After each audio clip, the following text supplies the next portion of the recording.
Welcome to our DCCA webinar. Today we're very honored to have Dr. Timothy Daughtry, political consultant and author. And Dr. Daughtry, thank you so much for sharing your insights with us today. Thank you so much for having me.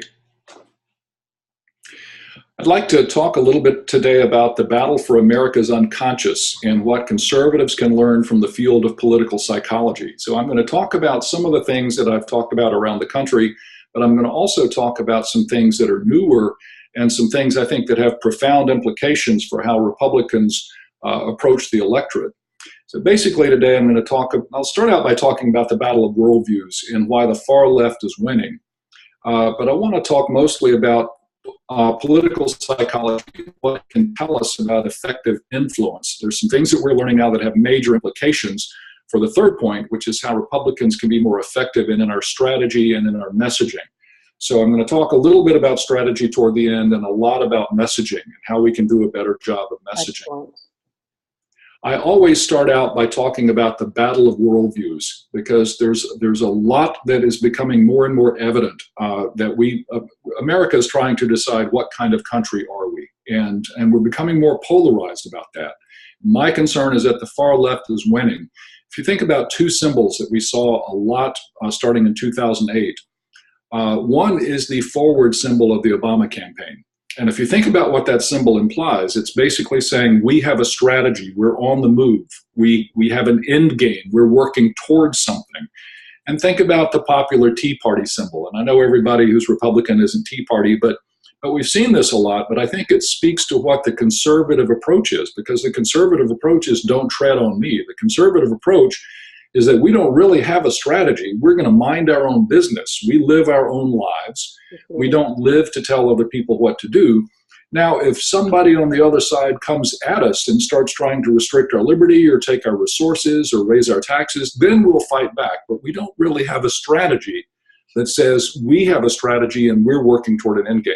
If you will, our strategy is to stop the left from carrying out their strategy. So one of the major points I'm going to make today is that conservatism is inherently defensive, and we're going to have to change that. Our automatic response is to wait to see what the left is going to do, and then try to stop them from doing it. And I think we're going to have a more positive plan. The worldviews that are in contest in the United States right now, I call one the mainstream worldview. It's basically Judeo-Christian, and let me emphasize, I'm not talking about people who necessarily go to synagogue and who go to church. I'm talking about our culture is Judeo-Christian. With that comes an emphasis on personal responsibility, that if you don't have something you want, you're expected to work for it. And also an emphasis on independence and live and let live. People who live in the Judeo-Christian worldview basically don't try to force their views on someone else. If you don't like a radio station, you simply change the channel. If you don't like a movie, you simply don't go. You don't try to stop other people from seeing that. The leftist worldview is what sometimes... Excuse me, iTunes Direct needs your attention. And you'll sometimes hear the word moral relativism. And that is basically the left's worldview. With that comes a sense of entitlement.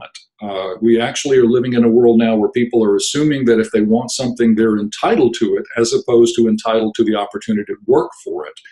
And another thing that's actually frightening for me, given my background in psychology, is we're seeing a lot of narcissism, a lot of sense that the left thinks that they're better than everyone else, that their views are the only views. And with that comes a craving for power. So now here's the scary thing. And I've talked about this from Tea Party groups, Republican groups, all the way out to California. I've talked about it in front of 70 congressmen, the U.S. House Whip team a couple of years back, really emphasizing that when you have people living in a country who have a craving for power, and they're living side by side with people who just want to be left alone, that's a setup for them constantly pushing, and we resist, and then we eventually give in. They just wear us down by constant pressure. So let me remind you, the left tried to take over our healthcare system with Hillary Care, and we stopped them, but they kept coming and kept coming and kept coming, and eventually they wore us down and they got Obamacare. So one thing we're going to have to realize is that we have a major battle going on for what kind of country we're going to be. So when I talk about framing the issue, when psychologists talk about how we mentally frame an issue, it literally is like putting a frame around a picture. So when we talk about things like income inequality, or taking care of the environment, or helping the poor, or dealing with people who don't have health insurance, are we going to look at that issue from a mainstream Judeo-Christian frame, or are we going to look at it through a leftist frame of entitlement and moral relativism and craving for government power? And I wrote an article for Breitbart a couple of years ago calling for a conservative strategy, because the left strategy has been simple, it's been brilliant, and it's been devastating. If you go back to the old Fabian socialists, back in the late 1800s, in England particularly, the socialists realized that violent revolution was a risky business. So they said that instead of violent revolution, what if we gradually introduced socialism? You just get a socialist here, you get a socialist there, you get a socialist on a city council, you get a socialist on a library board. Eventually socialism feels a little more normal, then you get 2, and then you get 3, and eventually people become more accepting of socialism. And then the progressivist movement, I put progressive in parentheses for reasons that'll become obvious in a moment. But that movement was very popular in the United States in the late 1800s, early 1900s. We see a lot of the radical left now using the phrase progressive to describe their worldview. And then finally, there's something called the cultural Marxists. We don't hear as much about that, but they were absolutely brilliant writers. I'm going to talk a little more about that in just a moment. But I said in the Breitbart article that if you were to ask conservatives, what is our strategy for taking America back? What is our strategy for getting us on a right course? If you were to go to a conservative meeting and say, okay, in 2 simple sentences, give me our strategy, the average conservative would look at you with confusion. They have no idea. On the other hand, the left knows exactly what their strategy was. Number one, it was gradualism. One of the heads of the Communist Party in the 1930s said, Americans will never accept socialism if you call it socialism, but they'll accept socialism on the installment plan. Well, we've had so many installments that we actually now have a socialist running for president and mounting a credible challenge. Actually, I think you have 2 socialists running for president, but one of them admits to it. The second strategy is to control the cultural institutions that shape the political narrative. Now, a lot of people talk about the narrative. I'm going to actually give you a way of thinking about the narrative and managing the narrative in a very deliberate way. But folks, that strategy is absolutely brilliant. Let me tell you a little bit about cultural Marxism, because most people haven't heard as much about this. And they use a technique called critical theory. There was an Italian communist named Antonio Gramsci in the 1920s. And he came up with what was called the Long March strategy. He realized that violent revolution was not taking hold. Once the communists won in Russia, it did not spread to the rest of Europe. It didn't spread to countries that had a strong middle class, and it didn't spread to countries that had a strong Judeo-Christian foundation. And they came up with something called critical theory. And this was preached at the Frankfurt School in Germany. It was a number of intellectuals from the field of history, philosophy, psychology, economics, but they were Marxists. And their strategy was what Antonio Gramsci had called the long march through the cultural institutions, that you gradually take over the cultural institutions. Folks, let me emphasize, this was not a conspiracy. These people didn't have secret handshakes. They didn't have they didn't have code words. There are pictures of the leaders of the Frankfurt School standing up in front of students and lecturing and writing books. They're standing there shaking hands. This was a movement that was out in the open, because in their worldview, that was progress. So they weren't hiding. This was right under our noses. Their major targets included the Judeo-Christian foundations of any free society. They saw that they were atheists, Marxists. They did not believe in a power higher than government. Another major target was national borders. Marxism has always been internationalist. It's always been globalist. And finally, they saw the traditional family as a threat to Marxist theory, because if you acknowledge the power of parents over children to teach them morality and so forth, then the state has less power. So they targeted those folks. If you just look at 3 of their targets. Now, Andrew Breitbart said that we're fighting a 30-front war, and that's more accurate, but these were 3 of the major fronts. And look at the gains that they have made on those 3. That's the power of cultural Marxism. What happened is that those people from the Frankfurt School came to the United States, particularly the Northeastern universities in the 1930s, to get away from Hitler. They, in particular, targeted the schools of education. We often talk about John Dewey as the father of progressive education. Now, he was not a Marxist. I think he was a socialist.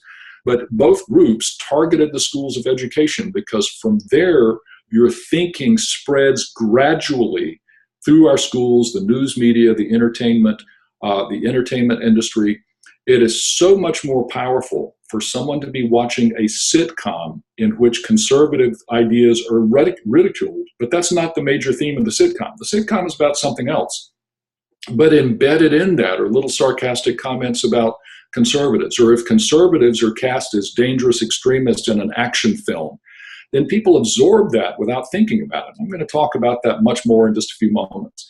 But for right now, the point here is that while we've been worried about winning the next election, the left has been concentrating on winning the next generation. And the point I've been making to conservative groups around the country in my writing and in my speaking is that we're going to have to address this because winning elections is not enough. If the people teaching your children and reporting the news and writing the sitcoms are the people who lost the election, eventually they win the country. One of the major points I'm going to make today is that we have to be careful about language. We have to be careful to control the language because language is the way human beings think about ideas. Now, we also think in pictures, and I'm going to talk about that too, but people think in language. If you've ever seen a liberal bumper sticker that made your head spin around like that girl in The Exorcist, this is the one that made my head do about 3 circuits. It was one that said, "No tea for me, please. I'll have progress instead." Now look at what they're doing there. They're obviously attacking the Tea Party. And again, I realize everybody isn't Tea Party, but the principle is the same. They're attacking the Tea Party and saying the alternative is progress. And so what exactly do we mean by progress? That's what I mean by controlling the language. If you really think about what progress means, let's go back 5,000 years or more and think about the engineers who built the pyramids. Now think about the engineers who built the rockets and built the systems that landed 12 Americans on the moon. What was the difference between those two groups of engineers 5,000 years ago versus more recently? And the answer is those engineers weren't different. All that was different was their technology. Human nature has not changed in 5,000 years. Technology has changed. But crooked politicians in 5,000 years ago just burned the papyrus. Crooked politicians nowadays delete their emails. But the tendency to be crooked and the tendency to abuse power and to hide the evidence has been there throughout history. And that's what our founders understood. That's what conservatives understand naturally. And that's why we have kind of an inherent suspicion of government power. But the left's view of progress is that human beings have progressed, that we're somehow better than our ancestors, and that you can now trust Obama with a phone and a pen to impose his agenda because it's a better agenda. We really have to be careful because one of the tactics of the left has been to use our language. Saul Alinsky talked about using our book of rules against us. Well, they're talking about the Bible, they're talking about the Constitution, but they're also talking about our language. When our candidates talk about equality, we're talking about equality of opportunity. So remember the two worldviews that I had on the right and on the left. Well, when we talk about equality, we're talking about it from a Judeo-Christian point of view. You have equality of opportunity, and it's your personal responsibility to use that. When the left talks about equality, they're talking about equality of outcome. So it's a very different means, but we have to be careful because the left will be using our language, but using it in a different way. An example we've all seen is the left's use of the word tolerance. When we talk about tolerance, we mean live and let live. We're looking at it from our Judeo-Christian worldview. So we're thinking in terms of, I might not agree with the thing that you say, but I'll defend to the death your right to say it. So we're the ones who actually support open debate. When I was in college, and 2 nights ago, I had the pleasure of going back to UNC Chapel Hill and speaking in the student union to the college Republicans there. Now, the last time I was in that room, I was in the college Republicans. I don't want to tell you how long ago it was. But when I was there, the big debate on campus was whether we should use tax funds to pay communist speakers. This was in the 60s. So there was a big debate about whether tax money should be used to pay communist speakers to speak on a university campus. Well, the left used the First Amendment, and they said, well, how are you going to learn about things if you don't hear about them? So the left then pushed the idea of tolerance. Now that the left is in charge and in power on those college campuses, tolerance has become to mean that you can't say things that offend liberals. You can't express an opinion that offends liberals. In fact, the example that I just used of equality of opportunity, in many universities, that is in the speech codes as language that is considered insensitive and discouraged, because it implies that some people haven't taken advantage of their opportunities and that other people have, and that's considered to be an insult to equality. That idea of what was called intolerant tolerance came out of the Frankfurt School. Herbert Marcuse and other philosophers emphasized that let's demand tolerance for liberal ideas, leftist ideas. Once we get in power, then we will start closing the door to other ideas. So we have to be very, very careful. And one of the things our candidates have to be aware of is when they're talking, they're using the same language as the left, but it means something very different. I'm going to talk about how we combat that. Look at the progress that the left has made. They have basically taken over the word choice. Now, the left is all about coercion. They don't allow choice in healthcare. They don't allow choice in schools. They're opposed to choice in union membership. They're opposed to choice. Go down the gun ownership. Go down the list of major issues, and the left takes a coercive stance. But they have seized the word choice. And most people, when they hear the word choice, their brains are going to associate that with liberal Democrats. They've seized the word diversity. Conservatism actually leads to diversity. You have your way of doing things. You'll spend your money on investments. I'll spend my money on a sports car and live in a fun life. People are going to do things differently. And in conservatism, we allow that. Conservatism is all about diversity. The left uses the language, but they use it in a very restricted way. As I mentioned, tolerance, fairness. They talk about income inequality as if it's unfair. Now, the average American is never going to stop and think, well, what would income equality look like? And what would have to happen to bring that about? But they have seized the power of language. The left uses the First Amendment to protect an artist who dips a crucifix in urine. They use that same First Amendment to say that you can't put a 10 Commandments in public view using public dollars. So notice how they're using the same language, but they twist it to meet their ends. Folks, this is very powerful because, as I'm going to make the case in a few minutes, people don't think about this. They just absorb this. Now, we still do well with Second Amendment. We still do well with gun rights. People think about our side when they think about the right to keep and bear arms. And we do well in polling on security issues. People trust Republicans more to take care of their security. They understand that we're tougher about that. And remember, we've got a freedom caucus, we've got a liberty movement, a freedom movement going on. So people still associate freedom with our worldview and with our side. But I want you to be careful about that, because I'm going to tell you about an author in a moment who's very popular on the left and who is advising the left to take over even that word, which is the core of the conservative message. When we talk about freedom, we're talking about the absence of coercion from government. The advice that this expert is giving the left, and we're beginning to see this, we saw this from Nancy Pelosi, we're beginning to see it from Obama, that they mean freedom as the absence of worry. How can you be truly free if the government isn't paying for your health care? How can you be truly free if you don't have the same income as someone else?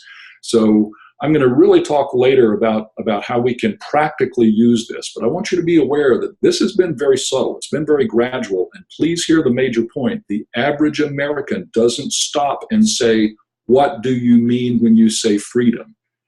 They just absorb it. We're going to talk about that and talk about the fact that the shift we're seeing in worldviews and the way our political narratives have happened is happening mostly outside the level of conscious awareness. Most people absorbing political messages don't think about those messages, and that's a radically new way of thinking about political messaging. So let's talk about what political psychologists can tell us about effective influence, how you really influence people. Let me start by a simple example. If I ask you to name a red fruit, I did this with the college Republicans. There were about 40 of them the other night. Every one of them said apple. When you think of red fruit, your brain, your mind, if you will, automatically associates red and fruit with apple. And the way psychologists map an idea is literally by putting the words there and showing where there are associations like that, like I've got on the screen. Other ideas come to mind even if we don't consciously think of them. When you think of apple, the word trees is very close in your mind. Orchard is a little further out. Snack, pie, the taste of an apple, all those. Now, those things belong to other things as well. You could have a peach orchard. So the word orchard belongs to a network of ideas. But the point here is that when people think of a particular idea, they think of the things that are associated with that. I'm going to make a big deal out of that in a moment. So you've got the ideas, and this is just a simple representation. The second thing that the brain does is decide, is something good for me or bad for me? Is it something I can eat or something that can eat me? Is it friend or foe? Is it an opportunity or a threat? The brain is wired. It's designed to help you survive by helping you decide very quickly if something is good news or bad news. Apple falls into the category of things we say is good. These are things that I like. And so the plus there means that it has what we call a positive emotional tag. You probably don't have negative thoughts about apples. Apples are things that aren't going to hurt me. They're probably good for me. Now, technically, you could have answered tomato, because tomatoes are red, and from a scientific standpoint, tomatoes are fruit. But there's a very weak link in the brain between tomato and fruit. So if I say, now remember tomatoes are fruit, you might say, well, yeah, I remember that from science class, but now pay attention to this. Okay, I know it, but it doesn't feel like a fruit. And there's going to be big political implications of that difference.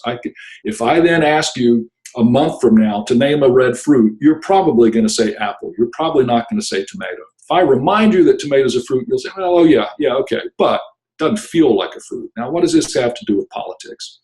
And I've done this with conservative groups, with Republican groups. Just be honest. What's the first thing that comes to mind when I say, who's the party of the rich? Now, what's the first thing that comes to mind when I say who's the party of working people? People who know better, Republican audiences, tell me, and they admit, that what flashed in their mind for just a second is the GOP is the party of the rich, Democrats are the party of working people. Now, even though we're the people who can give an intellectual argument against that, your gut told you the same thing that the left has been pushing for decades, because they've been very successful in pushing that narrative.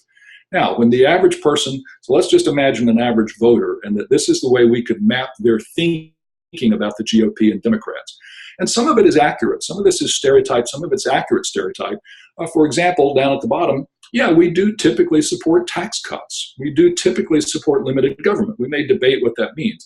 But the average voter may know that, but they also may have an image of the Republicans as fat cats who care about corporations. They have heard, yeah, and the Democrats do talk about tax rich. But suppose a voter has this view in their mind, just like apple and tomato, and you make a rational argument that tax cuts for businesses can actually help workers. And suppose it's something that doesn't fit their picture. See, there's no connection there between tax cuts and benefiting workers. But suppose you give them that rational argument. Suppose you show them evidence. Suppose you remind them that the Democrats also are in bed with big corporations and get a lot of money from big corporations. They're getting $500 million a year from Planned Parenthood, right out of our tax money. But that's not part of their worldview. And this is the big point, folks. What then happens when they've got this picture in their mind, like apple is a fruit, and you give them a different picture, like saying, by the way, tomato is also a fruit? This is the battle that's going on in political psychology right now, because the rational voter model that's been dominant for years is that you give a message based on facts and information. People consciously evaluate that. I call it a conversion process. And they say, you know what, you're right. I care about workers. The best way to help workers, the best way to help the poor is tax cuts for businesses so that we have more jobs, more people paying taxes that'll bring in more revenue, and also people's lives will improve. So I'm going to vote for candidates who support that. That's the thinking that has been in place for years. The newer thinking is saying, well, most of political messaging really appeals to the unconscious mind. And all I mean by unconscious is things that I'm going to show you in a moment that you don't think about consciously. I don't mean the old Freudian unconscious of hidden motives and so forth. I'm just talking about things like when I said red fruit, you didn't have to consciously think apple, it just popped in your mind. You didn't make that happen, it just popped in your mind. That's a process that I call immersion. The average person absorbs their political thinking, their political beliefs, without thinking about it. And that influences their voting. There's a lot of evidence. Basically, if I tell you that tomato is a kind of fruit, I'm appealing to your conscious mind.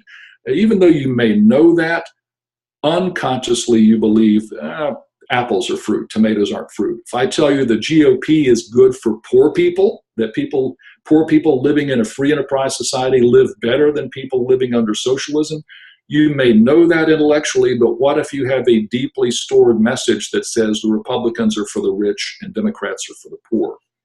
That's the battle that's going on. So just to get you thinking about this, let's talk a little bit about what I mean by conscious and unconscious. I'm going to show you a picture here. Let's pretend this is the head of the tolerance task force for a major university. And just look at the X and tell me what kind of emotion this guy's feeling. Now, you saw that picture for about a second, and you knew instantly. You didn't have to stop and think. Now, psychologists call that system one thinking. You don't have to remember that, but just remember it is unconscious thinking. It's fast, it's immediate. You didn't have to think about it. Now, if I were to ask you, how do you know that guy's angry? And you would say, well, his eyes look wild. I could say, well, write it down for me. What do you mean by his eyes look wild? You could write for days and still not convey the idea that you look at those eyes and you know that guy's mad, okay? Because what we call system one is instantaneous, it's effortless, it's automatic, and you knew the emotional significance. If you're looking at that face, you're going to have a bad day. That's not a good thing. And here's the scary thing, folks. There's a lot of evidence in psychology now that says most of our brain's processing is what we call system one. It is unconscious processing. It makes sense when you think about it. You don't think about walking. If the phone rings, you pick it up and answer it. You don't stop and think about moving your arm and how to pick up a phone. If you're listening to somebody talk, you don't stop and define each word. You simply know what the word means. And so that's what I mean by unconscious. There are things that come to your mind eventually, but most of what your brain did there was automatic. You didn't have to do it. You didn't have to think anything about it. Now, what relevance does this have? Politics is all about stereotypes. So let me introduce a guy named Steve. Now, let me tell you just 4 things about Steve. Steve is quiet, he's shy, he's reserved, and Steve likes to work with detail. Now, if I ask you a simple question, is Steve more likely to be a librarian or a farmer? We've done this with hundreds and hundreds of people. It's a major experiment in psychology. The average person, I did this with the college Republicans the other night, every one of them said librarian. And that's because in our minds, we already have a picture of people who are quiet, shy, reserved, and detailed. We call that an introvert. And that's been associated through our culture with librarian. Now, that could also apply to engineers. You could say it applies to computer programmers. So there are a lot of other things that would fit that stereotype. But all we have to do is say that Steve fits that pattern. That's what psychologists mean when we say framing an idea. So we have just framed Steve because we put a frame around Steve that included that picture, that included librarian. Now, that makes perfectly good sense. Okay, so what's this got to do with politics? Let's imagine that the average voter has heard over and over and over that Republicans are anti-poor, they're for the rich, they're extremist, and they're conservative. And now a candidate says, by the way, I'm here to make your life better. I'm candidate X and I'm a Republican. We have now framed that candidate in a negative light. Now let's go back to the Tillis campaign. Remember, we had 2 candidates who ran to the right of Tom Tillis. And there were 2 candidates who argued that Tillis wasn't conservative enough. Now that's our point of view. But I remember driving down I-40 and seeing these giant signs put out by the other side that said Tillis, too extreme for North Carolina. Look at how the left has now nobody in their right mind is going to see Tom Tillis as an extremist. He just does not have an extreme record. He has a good conservative record. Nobody in their right mind would say it's extremist. But what was the left doing? They're constantly associating words, and they're using that second view of politics, which is that you don't have to make a rational argument. All you have to do is make a repeated argument that builds an unconscious picture in people's minds. Now, that didn't work with Tillis because of a number of other things. It's worked on a lot of our candidates, and it worked in 2012.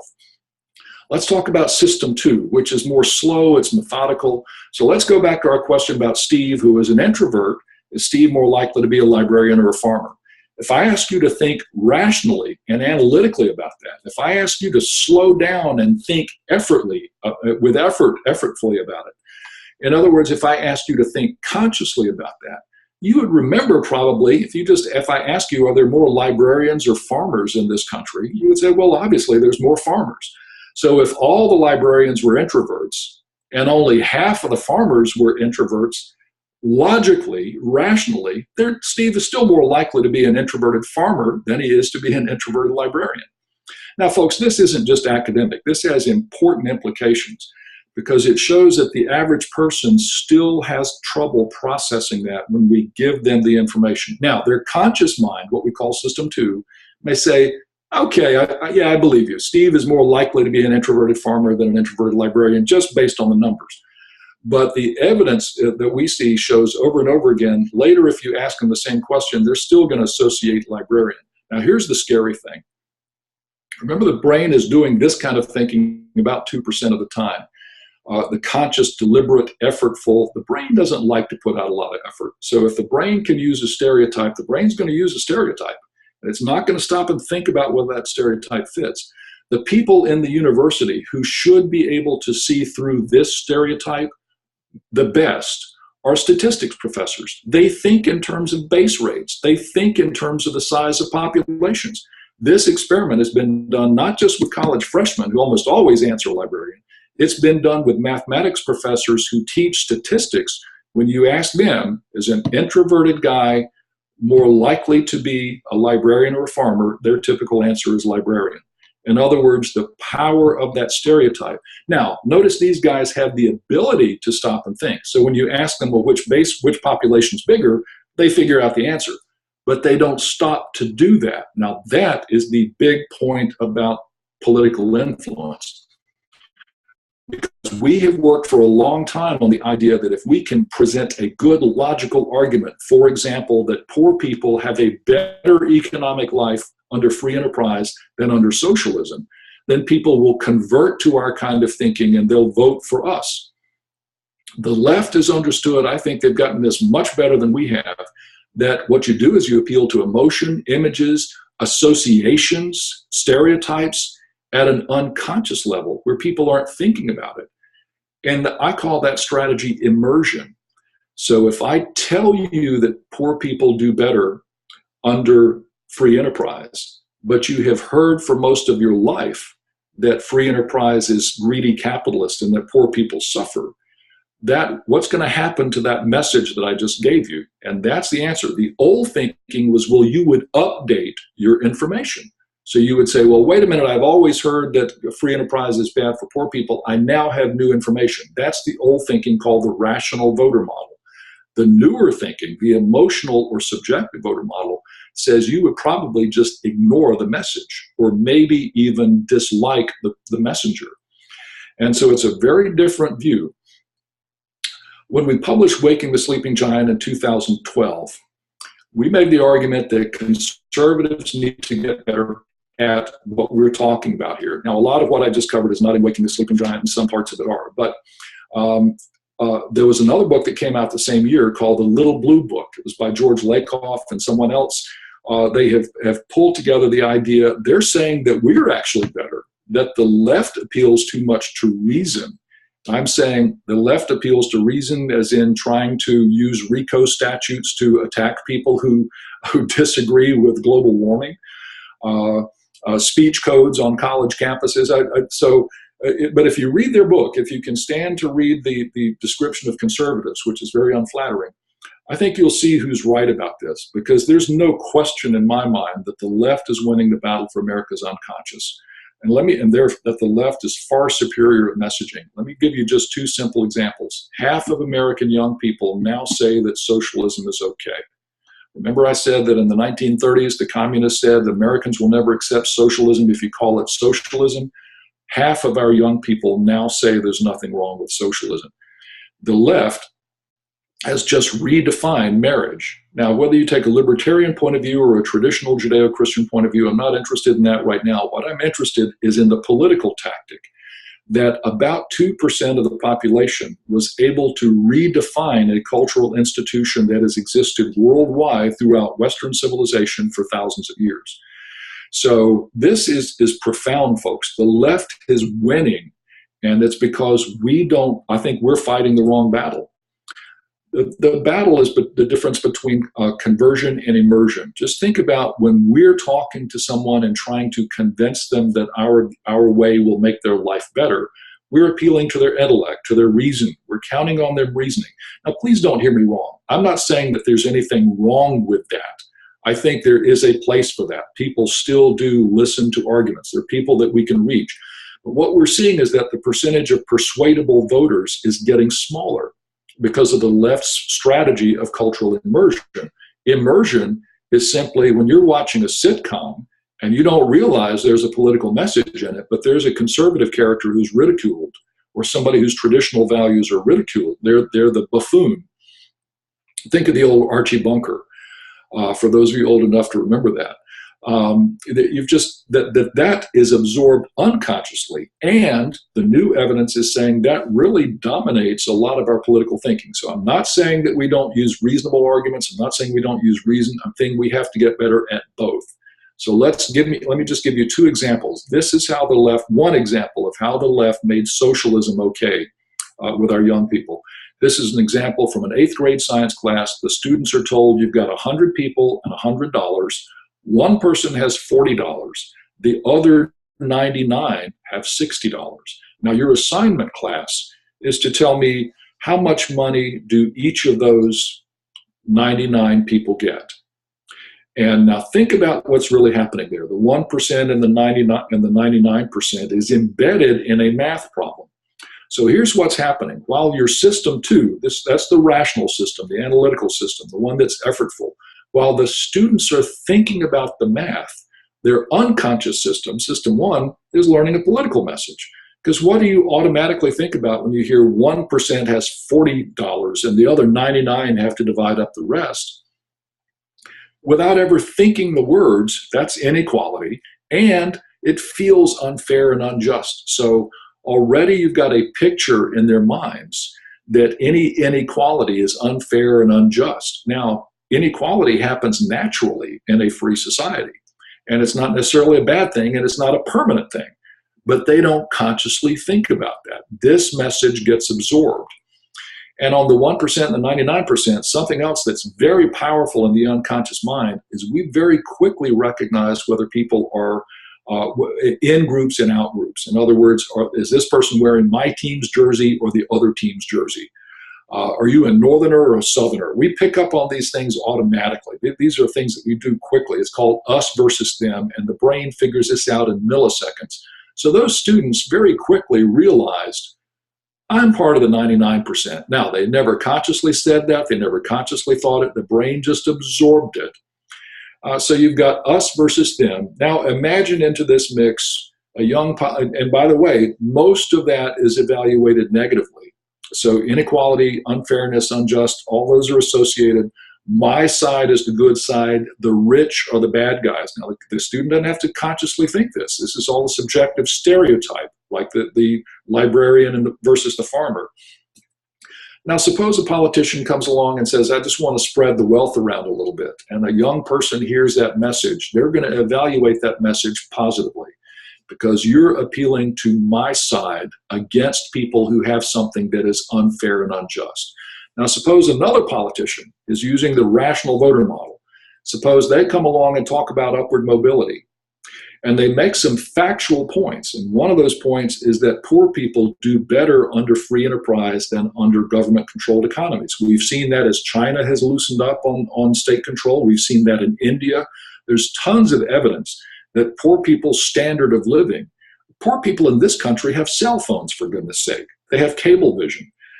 So poor people's standard of living, number one, is better. Secondly, and this is probably the best kept secret in all of American politics, rich and poor are not different groups of people. They're the same people at different times of life.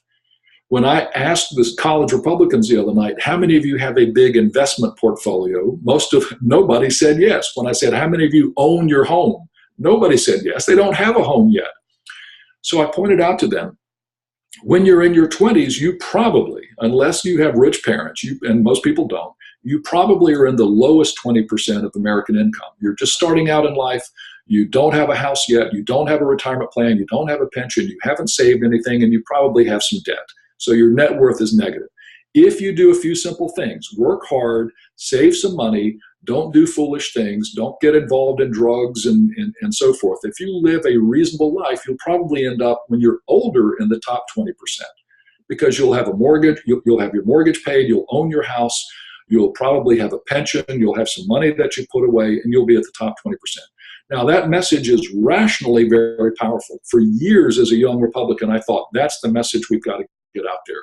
What we're now seeing, when Romney talked about an opportunity society and made a good case for it, that voters who are immersed in this liberal dogma evaluate that message negatively. They don't update their thinking, which is what the rational voter model says. They simply ignore the message or become more polarized in their thinking. And that's what we're seeing, is a greater polarization. The old idea of running to the middle to win is becoming less and less effective, because the polls are showing us that there are few persuadable people in the middle. The game now, folks, is turnout. It's turn out the people who think like you. Let me give you another example of an ad for an e-reader. Now, this is about, this was an ad, my wife and I are watching television, and we saw an ad that came on. There's a man and a woman sitting by a pool. They're reading their e-readers. One of them has a Kindle, the other has another brand. And the one without the Kindle is complaining that it's hard to see, that the sunlight is reflecting off it. It's hard to see. The woman says, you ought to try one like mine. It looks like paper. You can read it in the sunlight. He looks at it and says, wow, that's much better. Tell you what, he does a click and he says, guess what? I've just bought one just like yours. I've just ordered one. And then he says, why don't we celebrate and let me buy you a drink? The woman then says what most men have heard sometime in their life. She says, well, my husband's getting me a drink. And you think the commercial's over. But then the man says, that's okay, my husband's getting me a drink too. The camera pans back, you see two men smiling and talking at the bar, and they turn around and wave to this couple, and the commercial's over. Now, this is an ad for an e-reader. What they have done is embedded an idea that same-sex marriage and that traditional marriage are somehow equal.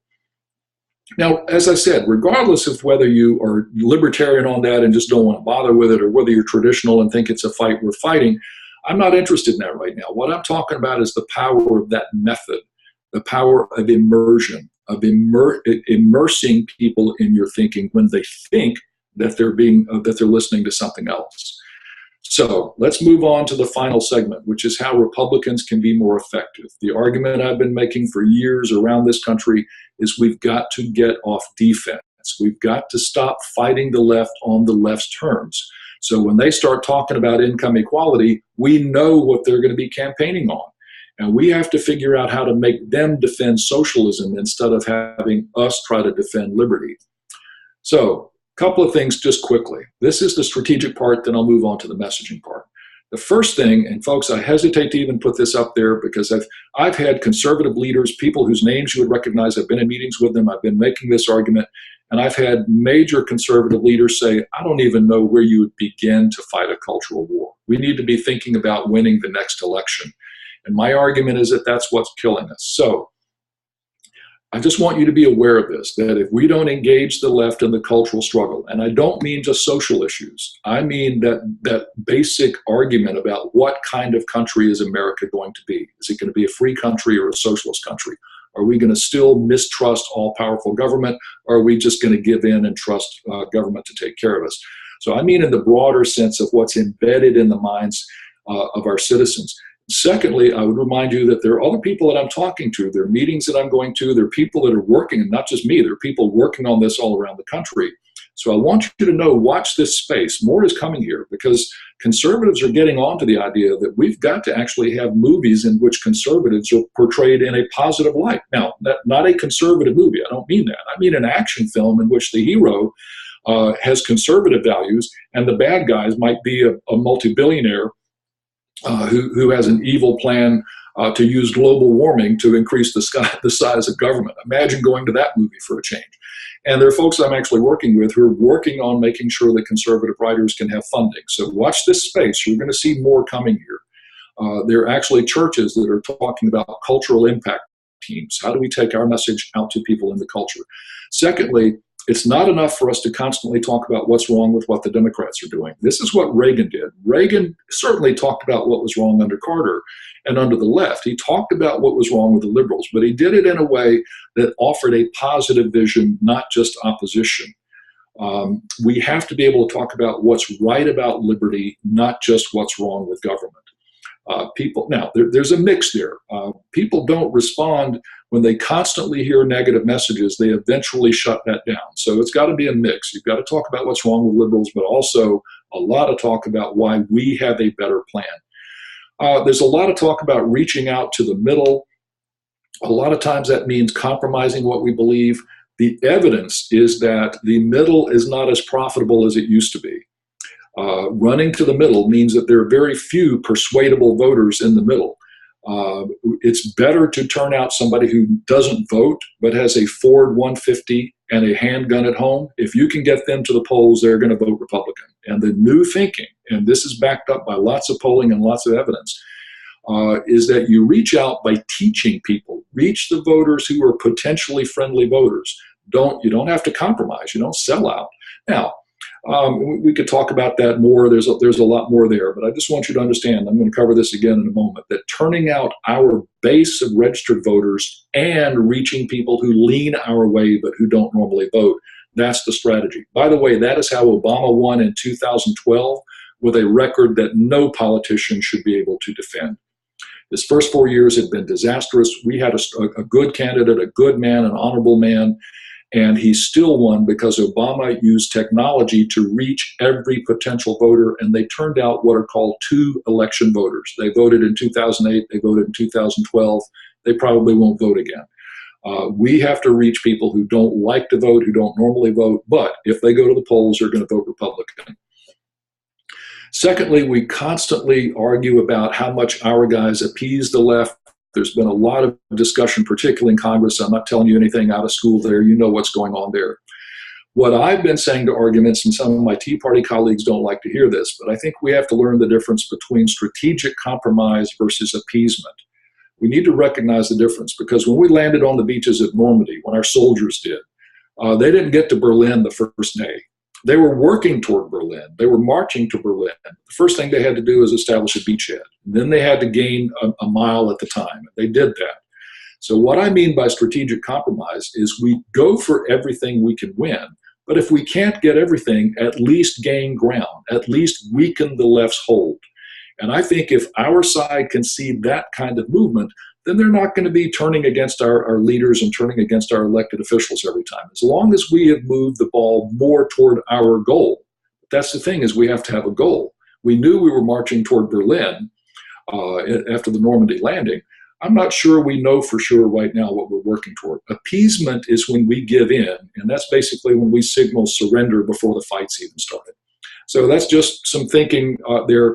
But I think the other thing that's critical, this is what Reagan did, this is what we can do, is build the center-right coalition. Some core principles to do that. Number one, commitment to our Judeo-Christian values. Again, I'm not talking necessarily about religion. I think that is the job of synagogues and churches, to get out and talk to people and convince people. But I think our politicians need to realize, go back to that first couple of slides I showed you, there's two worldviews in play here. One basically says that you have dignity as an individual, you have responsibility as an individual. The other is all about government power. And those come from our basic foundation. So our Judeo-Christian foundations are critical, and they're under attack, trust me, in this 30-front war. Secondly, focus on liberty, free enterprise, and private property. People want to protect what is theirs and what they've worked for. When Obama said you didn't build that, our view is, yes, you did. You worked for it, you earned it, you sacrificed for it, you took risks, you had sleepless nights to build what you have, and now you have it and you have the right to it. That message still works even with a lot of young people, particularly more libertarian-leaning young people. Another message I think that can still appeal to a lot of people is support for a meritocracy. In other words, you rise based on your merits, not based on the government helping. And equality of opportunity. When my wife and I were out in Texas, I've done a number of speeches to Republican groups out in Texas, and I did a large workshop where a woman came up, and she was a young Hispanic woman, and she told me about the day that her father came from Mexico legally and was naturalized as an American citizen. And she said he told her how proud he was on that day to be an American citizen. That's what our immigration policy has always supported until 1965, is people who would come here to become Americans. They wanted to be Americans. And she talked about how proud he was, and then she said something spoiled that moment. A voter registrar came up and said, I'd like to register you to vote. And the man said, well, okay, tell me what the two parties stand for, because he didn't know. And the voter registrar, this will give you an idea who they were working for, said, well, the Republicans are for the rich and the Democrats are for the poor. And just as I felt my blood starting to boil when she told me that story, she smiled and said her father looked right at the voter registrar and said, well, in that case, put me down as a Republican. I didn't come here to be poor. Folks, that is the power of meritocracy and equality of opportunity. Also, if you think back to when I gave you some data on the power of free enterprise, upward mobility, and so forth, that appealed intellectually. Usually, when I tell that story to a large auditorium full of people, the story about the young immigrant, it's an applause line. People don't applaud when I talk about upward mobility. They applaud when they hear, put me down as a Republican, I didn't come here to be poor. You see, that's the difference between the rational argument and telling a story that conveys all kinds of ideas without even having to say the words. Finally, preference for decentralized power. A lot of things that we're arguing about socially, I think, can be resolved at the state level. If Massachusetts and California want to go their own way, let them go their own way. We need to protect where we can protect right now. And that is making sure that they don't impose their values on all 50 states, which is what they've historically done. So wherever we can make decisions locally, let's do that. Most people can understand that because most people realize they have more control at the local level than they do at the national level. And finally, this is less relevant for a state party, but peace through strength is still a powerful message right now. People in the polls are feeling threatened. They're feeling less secure. So let's talk a little bit about messaging. I'm working on this a little bit. I'm changing my thinking, but I work with groups around the country on messaging, and when they say, well, this is the message we want to get out, my first question is always, well, who are you trying to reach with that message? Because the people we have to turn out are the conservative base, and that is people who will vote. So we've got to turn out our voters, the ones who identify as conservative and like to vote. But we've also got to turn out those people who think like us but aren't inclined to get to the polls. And like I said, the stereotype there is a person with a Ford F-150 and a handgun at home. If we get them to the polls, they're probably going to vote Republican, even if they've never voted before. Secondly, I think of the center-right GOP. Back in the 1980s, I worked in the Reagan campaign as a volunteer here in North Carolina. I worked beside a lot of people making calls who had voted for other people in the primaries. I worked with other Republicans who were a little bit hesitant about Reagan. They thought he was too conservative. They thought he was too old. But they're Republican first, conservative second, and they showed up and they helped hand out literature. They made phone calls. So that's why I say we have to keep our center-right coalition together. Because even if your candidate doesn't win, they're probably better than the other side, and we still can buy some time. Finally, we have to reach the persuadable uncommitted. Now, this is the smaller group. This is a group that's shrinking. But I'm going to make a case in a moment that we have to be careful about our messaging, because some messages that will appeal to conservative base, they'll know what you're talking about. You will lose a persuadable uncommitted because they don't know what the message is. Let me give you a couple of examples. First off, and this is the key messaging points, be clear and deliberate about which message is for which group. So when you're working on a campaign, at the county level, at the district level, wherever, be very clear when you say, this is the message we want to get out. The next question is, but who does this message reach? And let's then, point number two, make sure that we're reaching all the voters that we need to reach with some aspect of the message. Now, let me give you an example of an ideal message, which is one that'll appeal to all the different groups. For example, if you're training candidates, the first question to always ask them when they're talking is, who are you talking to? Are you talking to the liberal reporter who's asking you a loaded question? Or are you talking to the persuadable voters in the audience? Or are you trying to turn out your base? Be very deliberate about that. Let me give you an example. We've had a lot of candidates talk about the crisis on our borders as part of a Cloward-Piven strategy to overload and collapse our system. Now, who is going to know what the Cloward-Piven strategy is? It's going to be insider conservatives who read this stuff and study this stuff. And I've asked that question to a lot of conservative audiences, and half of them don't know what the Cloward-Piven strategy is. It's a strategy that came out of Columbia University to overload our welfare system. You overload the system, it eventually collapses, and the nation will turn to socialism. But if you say that to basically an uninformed voter, somebody who doesn't vote, you've lost that voter. They don't understand what that is. But look at this message. It's the same message, but it has a broader appeal. The crisis on our border is one result of Obama's willful refusal to enforce our immigration laws. Conservatives will buy into that message. Republicans will buy into that message. And also the person who's never voted before but thinks that political people ought to have to obey the law, if that makes sense. That be very deliberate about your message. One more example, because I saw this a lot with Tea Party candidates, and I really tried to caution them. Because we had folks that talked a lot about returning to the Constitution before it's too late. Now that message only appeals to conservative voters who understand the Constitution. You all have probably seen the same polls that I've seen. A lot of Americans can't name the 3 branches of the federal government. And this is scary. College students can't name the 3 branches of the federal government.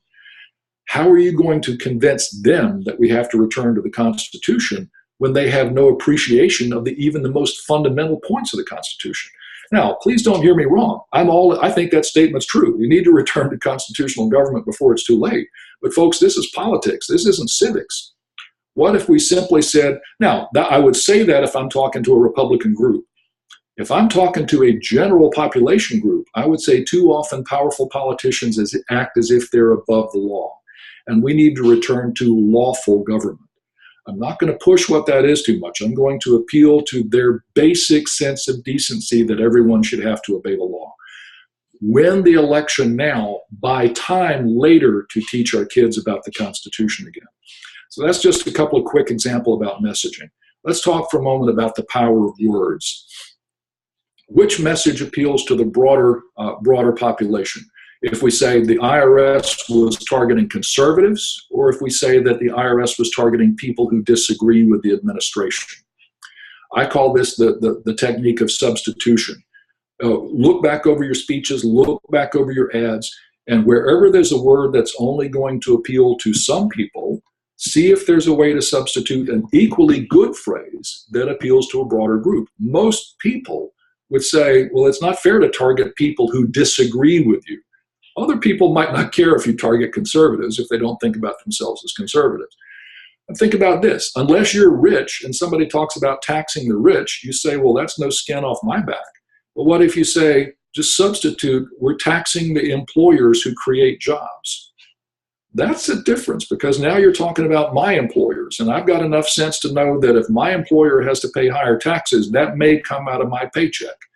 So again, I don't have time to go. I use a lot of examples of this in my workshop, but there are a lot of ways that we can be very careful about, are we using words that are only going to appeal to conservatives who are informed voters, or are we using words that will reach all of our basic groups, including people who are conservative leaning but may not identify themselves as conservatives? Finally, and this is a powerful point about reaching the unconscious mind. A lot of people don't think about their values, but they're there, and they're there in the form of emotional reactions to things. So when we remember positions, our political positions are ways of reaching goals. So when we advocate a position, what is the goal that we're trying to achieve? Those goals reflect our deep values. So when the left talks about raising taxes, they say that's a way of funding services because the poor need those services, helping the poor. Well, that's a powerful emotional message, because anybody who has a Judeo-Christian background probably wants to help the poor. That message is going to be evaluated positively. What we have to be able to do, and I teach this in my workshops, and this is more about when I talk about how to talk to your neighbor who is a swing voter. connect with the values. So we need to make the point that, yes, we're interested in helping the poor too. The way you help the poor is growing the economy so that people have more jobs and they don't depend on government. The way to do that is to cut taxes so that businesses can grow. Now, we usually will make the case that cutting taxes help businesses. We sometimes miss the opportunity to say, and I'm as concerned about poor people and disadvantaged people as my opponent is. And that's when you have voters who are genuinely concerned about the poor, you have a chance there of helping them see that that I can make a case that connects the dots, that I'm actually sharing your values and I can help you. Now, in my longer workshops, I make the case this won't work with hardcore leftists because the hardcore leftist goal isn't to help the poor anyway. The hardcore leftist goal is to expand the role of government and increase their power and bring about socialism.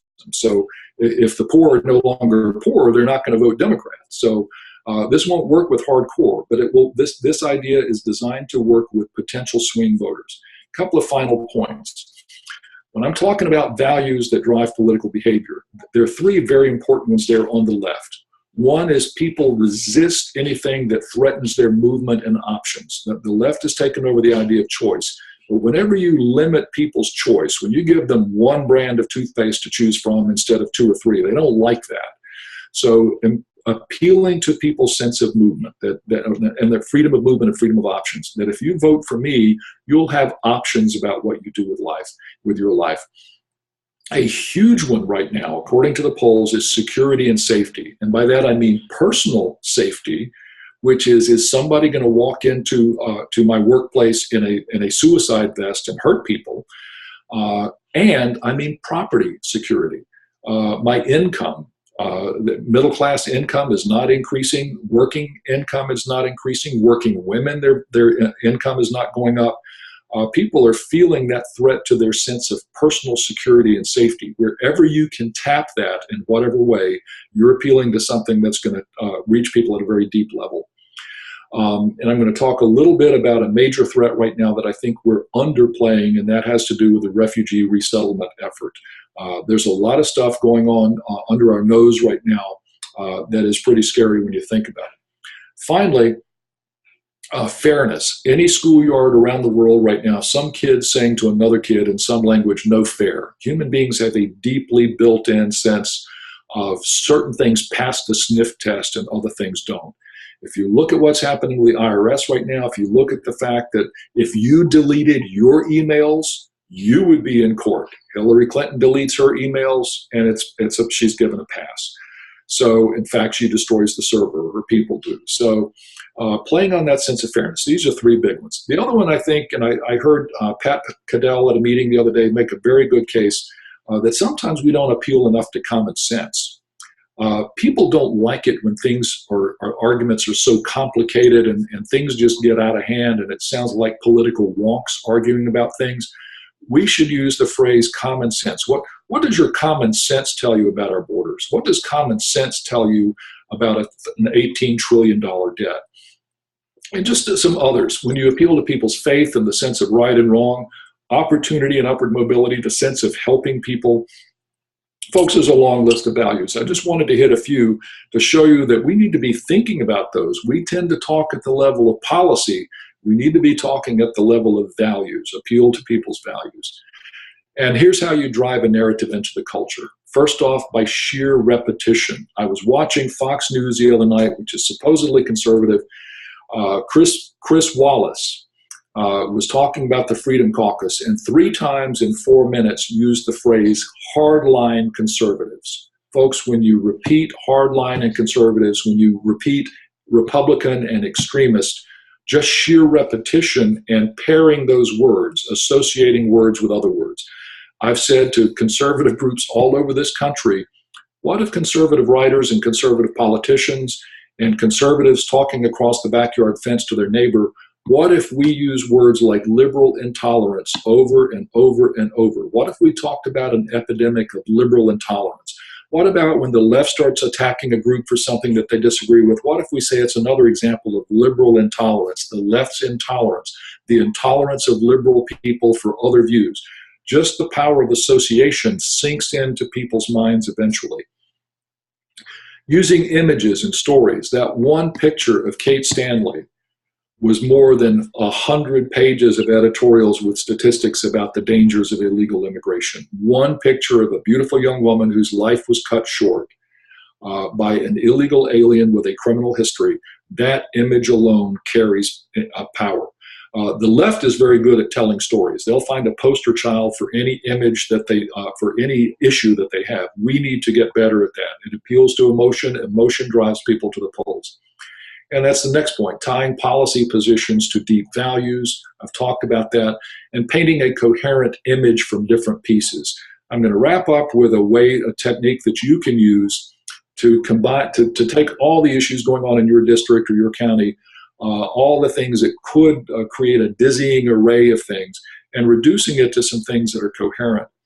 The way this works is that the mind will naturally fill in the blanks. If you tell people a story about a woman who goes to New York City, she goes as a tourist, she goes to restaurants, she goes to landmarks, she goes to museums, she goes shopping, and she gets back to her hotel room at night and her wallet is missing.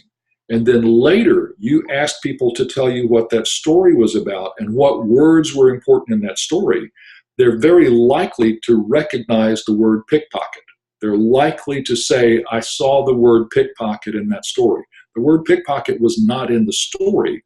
The mind simply took tourist, New York City, crowds, crowded places, missing wallet, and the mind filled in the blank. So sometimes a message doesn't have to be exact. It just has to be consistent, coherent. So here's the technique.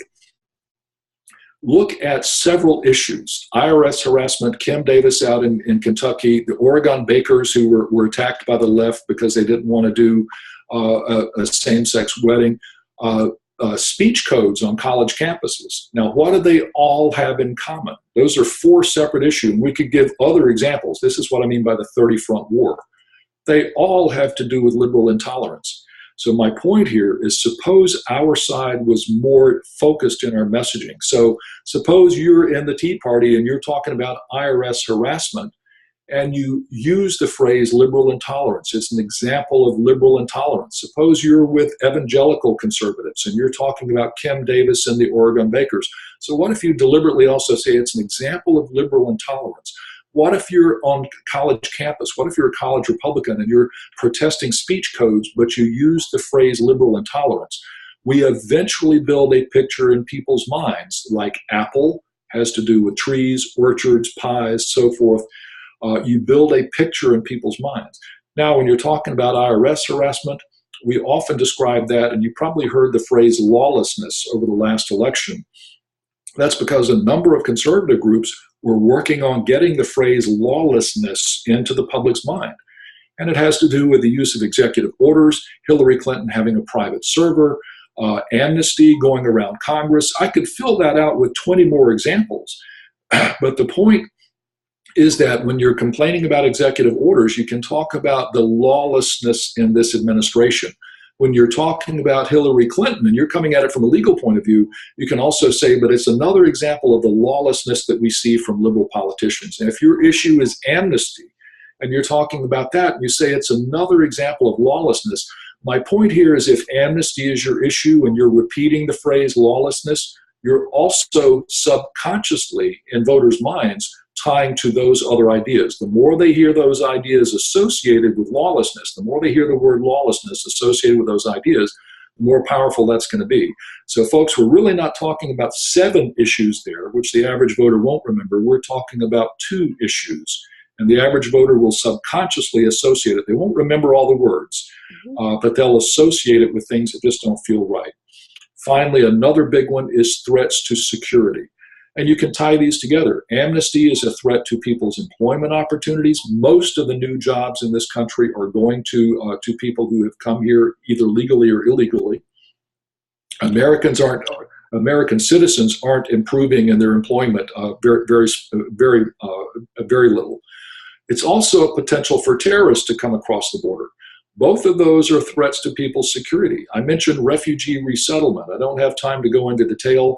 But the Obama administration is using the Syrian crisis. A few dozen Christians have been brought here, thousands and thousands and thousands of Muslims are coming here, and they're being given help to get employment. We also don't know who is coming across the border with those. The administration has admitted that they can't vet those people.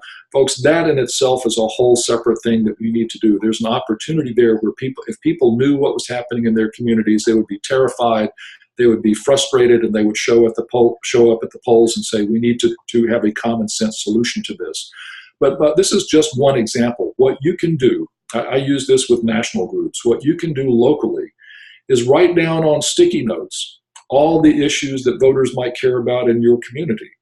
Group those so that you begin to see what those issues are. So you may have one candidate who's pushing issue A, another candidate who's pushing issue B, but if those have a common ground, then make sure that your candidates are also talking about that common ground. So they can talk about taxes, but they can talk about the left's carelessness in spending our money. Somebody else might be talking about the need for employment, but again, talk about the left's carelessness in spending our money. Whatever the local issue is, you simply group those ideas and then see what do they have in common. So you can regroup, you can group 20 ideas that your candidates might be talking about into 3 or 4 major themes, and your local party can be much more unified in how it goes to market. Finally, folks, we need to remember Republicans are like, I've told the story a lot about the man who was stranded on a desert island by himself for a year. When he was finally rescued, the rescuers found that he had built 3 huts. And they said, well, what's the first hut? And he said, well, that's my home. They said, well, that's wonderful. You've made the most of it. What's the second hut? And he said, well, that's my church. And they said, well, that's wonderful. You've kept your faith while you're here. What's the third hut? And the man said, that's my church that I used to go to. And conservatives are like that. Conservatives will split over any issue. We fight each other harder than we fight the Democrats sometimes. So I always like to remind conservative groups, center-right, what I call mainstream Americans, is that we're going to hang together or we're going to hang separately, because the left's strategy coming out of the Frankfurt School, this was actually, the phrase comes from someone in the Frankfurt School, to remind leftists when they were fighting among themselves that you have no enemies to the left. If you are to the right of all these leftist groups, then you are going to have your personal security, your economic security, your freedom of movement, your worldview is going to be attacked eventually. If they're not coming for you now, they'll come for you later. But remember, we're going to hang together or we're going to hang separately. Just to wrap up, my wife and I are traveling around the country doing speeches. People won't raise this question in an audience, but they will raise it at a book signing one-on-one. They'll ask me, and you've probably heard this, is America lost? Is it just too late? Has the left gained so much ground that it's too late for us? And I appreciate the people at Freeburg Fine Arts for permission to use the picture of the valley at the prayer at Valley Forge by Arnold Freeburg. But I just remind you, there's a lot that I usually talk about in this picture, about the accuracy of the picture historically. The saddle, the bridle, Washington's sword, his boots, all of that is based on historical research. So what people don't usually realize, it's also based on a diary entry by a man named Isaac Potts, who was a farmer in Valley Forge who was walking in the woods that horrible winter and heard a man, what he called crying out, a plaintive cry. He went and looked, and there was General George Washington kneeling in the snow and praying to God for guidance and help. Because if you think things seem desperate now, imagine what they looked like then. And so America has looked lost before. Washington and his troops had no knowledge of that Georgetown was coming. They had no knowledge that they were going to win. All they knew was what they believed in. The light of liberty that was shining there is the same light that was shining on that immigrant. It's the same light that Ronald Reagan saw. It's the same light that guides our party now. The Republican Party is the last best hope for constitutional government and liberty in this country. So when you begin to feel tired, when you begin to feel like, can I go to headquarters one more night and make phone calls, when you begin to feel like, does it really make any difference to go door to door and put out door hangers, just remember that those soldiers had to make the same decision. Do I stay in the fight or do I leave? We think about our heroes as somehow bigger than life, that they didn't feel the fear, they didn't feel the tiredness, they were above all that. I would just remind you what it would be like to kneel in the snow to pray. When you stand up, your knee is going to be wet and your knee is going to be cold. Washington's knee was cold and wet for the rest of that day. When he was trying to sleep at night, he had the same fears of, is this cause lost? Should there be another leader? Could another leader have handled this better? These were mortal human beings. They had the same fears. We psychologists call it the imposter syndrome. Am I able to do what everybody is looking to me to do? I would just remind you, things have looked hopeless before. This generation will either be the generation that turns this around or will be the generation that loses this country. So when people ask Benjamin Franklin's question, we've given you a republic if you can keep it. The people who are going to keep that republic are the people in your counties who are showing up at GOP meetings, because there's nobody else who's going to do it right now. So remind people what's at stake. Folks, thank you so much for the opportunity to be with you. If you're interested in the book, Waking the Sleeping Giant, you can get it on Amazon. If you want to follow me on Twitter, I'm pretty active on Twitter, and my Twitter handle is TCDWriter. And thank you so much for the opportunity to be with you. Thank you very much, Dr. Daughtry. That was very inspiring. And also, we really appreciate the very practical advice you gave us. Thank you. Absolutely. Thank you for having me. You're welcome.